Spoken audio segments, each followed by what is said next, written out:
Joe Siracusa is an author and dean of Global Futures, the Faculty of Humanities at Curtin University, and he joins us live now from Perth in Australia. It's good to see you again, Professor. Now, I want to get your initial thoughts on this indictment. Some say that Trump was caught off guard. Others say this is going to be the most politically charged trial in U.S. history. I think all of those things are actually true at the same time. I got up very early this morning to watch the opening of the baseball season. To my surprise, Trump was indicted on the same day. You know, this district attorney in Manhattan has been playing cat and mouse with Trump, and the fact that he indicted him on the most important sports day in America's pastime strikes me as very humorous too, because it takes a lot of the publicity away from the president. Yes, the charges are historic, but in many ways it won't move the political dial. Half of America is going to believe everything Trump says. The other half isn't going to believe a thing he says. So we still have that kind of a stalemate. I mean, this charge here of fiddling the books to pay off somebody's girlfriend for her silence, it's a very weak case. It's a misdemeanor at most. And this other guy is trying to transform it into kind of a felony. I understand from CNN before I came on air that there are going to be 30 charges to the indictment. So they're going to throw the books at him, probably for fiddling the books and conspiracy to fiddling the books. And they're just going to throw the kitchen sink at him. Right. You know, at the end of the day, this is very, very weak case compared with impeachment 1, impeachment 2, the January 6 hearings, and the Mar-a-Lago. I mean, this is the smallest thing on the president's mind.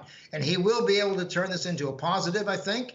He's going to, this is going to transform the 2024 race, because Ron DeSantis and Republicans cannot stop Trump from getting the nomination now. Right. And they have to be seen to be sort of loyal, but not too much. Well, they don't want to alienate the base. So some people will have to wait till 2028. Well, he is expected to appear in court on Tuesday. What do you think will happen on that day?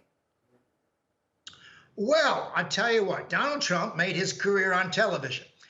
10 years or 12 years on The Apprentice, and 2 years as the producer of The Apprentice. He knows all about spectacular television. I mean, this is going to be the greatest show on earth Tuesday. We're going to have a man who was the 45th president of the United States, who is going to be handcuffed probably. He's going to be have a mugshot, and those mugshots will be on 2 million T-shirts within 48 hours.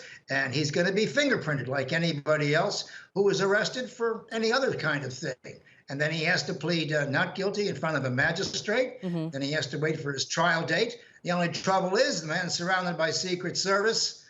He's in line, he's a candidate for the 2024 election, so it's awkward all around. Look, the founding fathers knew that a president could never be above the law, but they never really counted on this kind of a thing, right, particularly for a district attorney to go hunting like this. So I think this is going to be not only politically charged, but emotionally charged as well. Well, if there's one thing that Trump is famous for, it's the way he talks and communicates with both his supporters and opposers. He's being investigated for the Capitol Hill riots, as you mentioned, which are said to have been fueled by the messaging that Trump gave to his support base through social media and other platforms. He's back on those platforms now. Do you think that there's a risk of incitement of violence? Count on it. I mean, Trump's counting on the American public to come to his aid. I mean, Thomas Jefferson always said, the tree of liberty has to be nurtured from time to time with patriots and tyrants. I mean, Trump has painted the other side as tyrannical. He's painted himself as a patriot.